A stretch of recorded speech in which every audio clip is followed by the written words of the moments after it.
Стресс кезінде адам неге көп тамақ жейді? Каналдағы пайдалы ақпараттарды өткізіп алмау үшін каналға тіркелуді ұмытпаңыздар.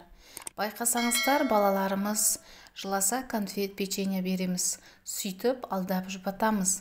Міне солай жасау арқылы балаларымызға стресстік жағдайда оны тәттімен басуға болады деген программаны миына мықтап тұрып жазып береміз. Ал есейгенде адамдарда түрлі жағдайлар болады. Ашуланады, жай ашуланып қана қоймайды, созылмалы стресске ұшырайды.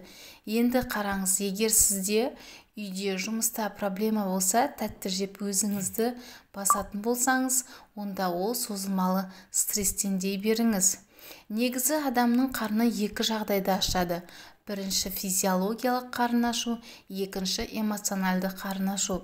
Физиологиялық қарын ашу дегеніміз кәдімгі режиммен тамақ ішпей қалғанда болады.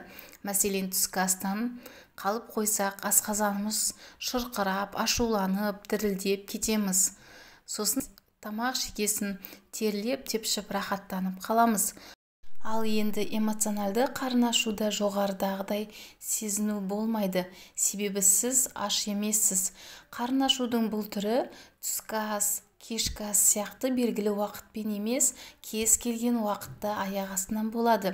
Тамақ жеумен баса беретін болса, онда кортизол одан бетер көп бөліне береді. Осының салдарынан адамдар өздерін ұстай алмай жей береді. Сосын организмде майлар көп бөлініп, ішке жиналады. Бұл майлар ағзамызға зиян. Ол жүректің қан тамырлары жұмысын бұзады, қан қысымын көтереді. Стресс кезінде сіз тамақтанасыз ба, әлде жоқ па? Сол туралы комментарияға қалдырып кетіңіз. Стресс кезінде қалай тамақтану керек? Егер сіз қарныңыз аша беретін болса, алдымен оның қандай ашығу екеніне мән беріңіз. Шынымен ашсыз ба, әлде ашуланып, өшіңізді тәттіден алғыңыз кеп тұр ма? Созылмалы стресс жағдайында адамдар стрессті тамақпен баспау керек. Керісінше оның себебін анықтау керек. Сол кезде ғана мәселе шешіледі. Бұл басты қателігіміз. Менің берер кеңесім, егер сізде созылмалы стресс болса, ұялмаңыз, психологқа барыңыз, ішкі күйіңізді реттеңіз. Бәрі өзіміздің санамызда. Бірақ өкінішке орай адамдар бұлай жасағысы келмейді. Ашуланып тұрғанда тәтті, майлы, ащы тағамдар жемеңіз. Ас үйге бармай далаға шығып кеткен абзал. Серуендеп келсеңіз, ашуыңыз да, тәбетіңіз де басылады. Себебі стресс кезінде біздің ағзамыздан адреналин және кортизол деген гормондар бөлінеді.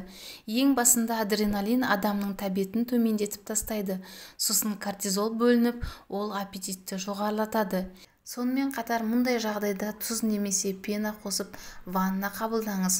Бұл адамды тыныштандырады және су ішкен жақсы.